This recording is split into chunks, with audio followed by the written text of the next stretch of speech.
García. Él es fundador y director ejecutivo de Reacción Paraguay, que es un instrumento que tenemos que adoptar y aprender a utilizar en el interés de ejercer control ciudadano sobre principalmente la ejecución de cuentas del Estado paraguayo, de los gobiernos locales. David, buenas noches, ¿cómo estás? Buenas noches, Quique. Es un gusto estar acá contigo.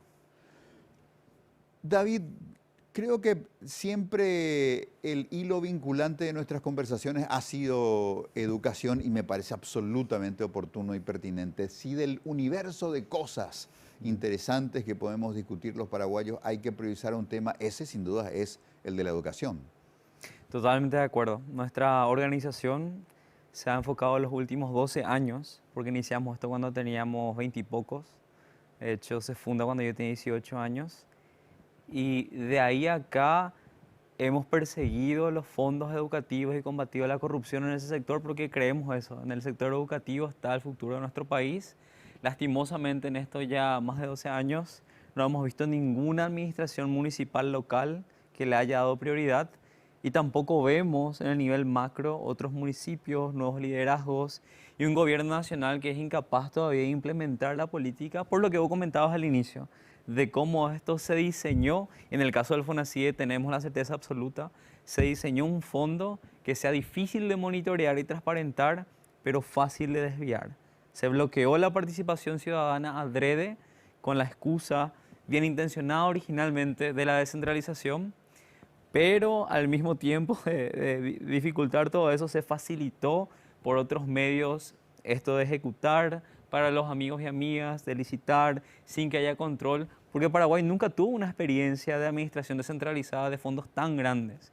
Vienen 360 millones de dólares, que es el FONACIDE completo, desde esta renegociación, desde la triplicación del costo por el que paga Brasil por la cesión de nuestro excedente de energía, lo que no consumimos. Y de esos 360 millones, para seguir en números redondos, el 25%, como sabes, se distribuye a gobernaciones y municipios. Eso se ha distribuido más o menos así desde el 2012 y ya en 10 años de FONACIDE se distribuyeron cerca de 770 millones de dólares, lo que representa en guaraníes cerca de 4 billones. Y para la ciudadanía, 4 billones, billones es algo que nosotros no utilizamos mucho, ¿verdad? Un billón es un millón de millones, perdón. Entonces, 4 millones de guaraníes ya se distribuyeron, el 80% de eso ha ido a los gobiernos municipales y sobre eso deberíamos hablar más. Los responsables del malgasto del FONACIDE son, en primer lugar, los municipios de todo el país, los más de 260 municipios que tenemos, las gobernaciones que tienen su parte en esto también, especialmente cuando hablamos de alimentación escolar, y luego los entes contralores. Y ahí tenemos que hablar de capacidad que no tienen, de incompetencia que en los casos existe cuando hablamos de casos de planillerismo, y luego de corrupción. Pero hay que también diferenciar esas tres cosas. Tenemos un Estado que es incapaz de hacer muchas cosas porque, como en el Ministerio de Educación se crea el FONACIDE, virtualmente se le cera el presupuesto de infraestructura al Ministerio de Educación, lo que implica, por eso iba diciendo de que se diseñó para robar, lo que implica que le dijeron al MEC: vos vas a fiscalizar esto y vas a linear a dónde va a ir este dinero, pero no te damos recursos para que hagan ninguna de estas cosas. Entonces el MEC tiene una responsabilidad para la cual no tiene recursos humanos ni recursos financieros para implementar. Y con eso se lavan las manos muchísimos municipios. Y como tenemos 160 gobiernos municipales, difícil pues, Quique, cuando vas a hacer rendición de cuentas siempre tenés que tener una cabeza, porque la gente le quiere pegar a una cabeza. El FEI tiene su consejo, el Fondo para la Excelencia de la Educación e Investigación, tiene su consejo, tiene personas responsables. El FONACIDE, que va a gobiernos descentralizados, tiene 260 y pico caras, rostros que deben ser responsables. Y ahí es difícil, no hay alguien a quien culpar, hay 260 y pico personas a quien culpar y eso complica todo. David, si tomamos esa cantidad de 4 billones de guaraníes y dividimos por el costo del metro cuadrado construido, ¿cuánto cuesta hoy un metro cuadrado de construcción, un metro cuadrado de pared? ¿cuántos miles de metros cuadrados ya tendrían que haber sido construidos? No tengo esa precisa para darte. Pero qué buen ejercicio. Qué buen ejercicio. Lo que sí puedo decir, que es algo también no muy intuitivo, e insisto mucho últimamente en esto, incluso si nosotros reducimos a cero la corrupción del FONACIDE, los recursos siguen siendo insuficientes para saldar la brecha que hay en la inversión en infraestructura educativa y ni siquiera hablemos de alimentación escolar, que ahí la brecha de lo que necesitamos es enorme, es monstruosa.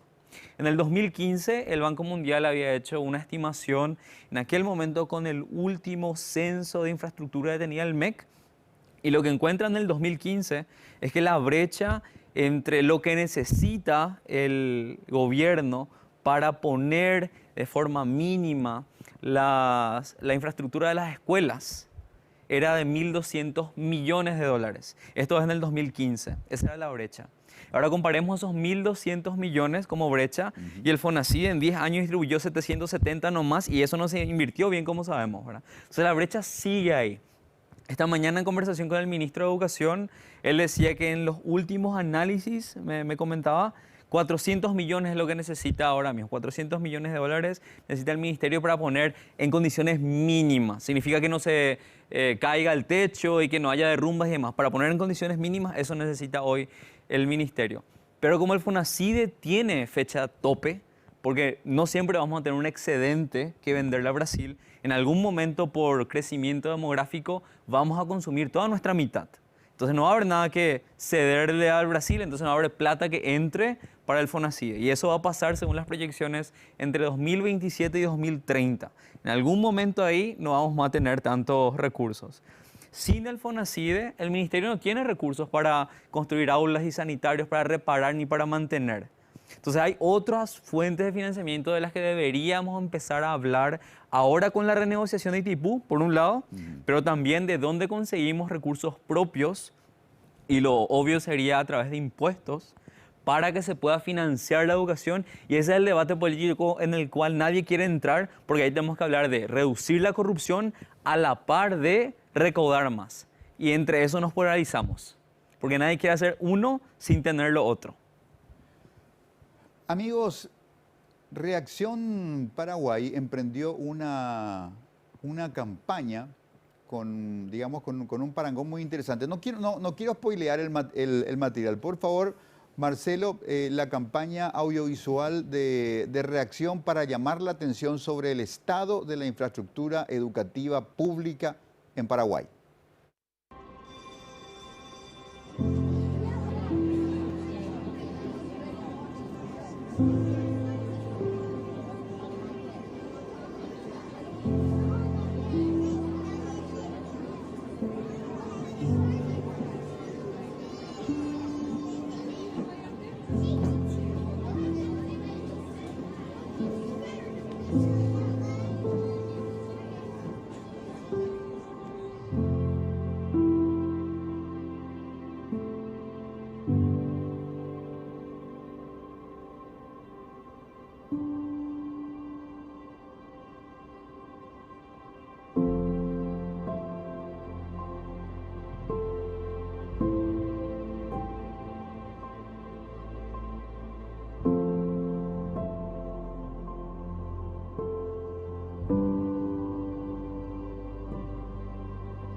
Bueno, y este es el durísimo dictado de la realidad. Escuelas en ruinas.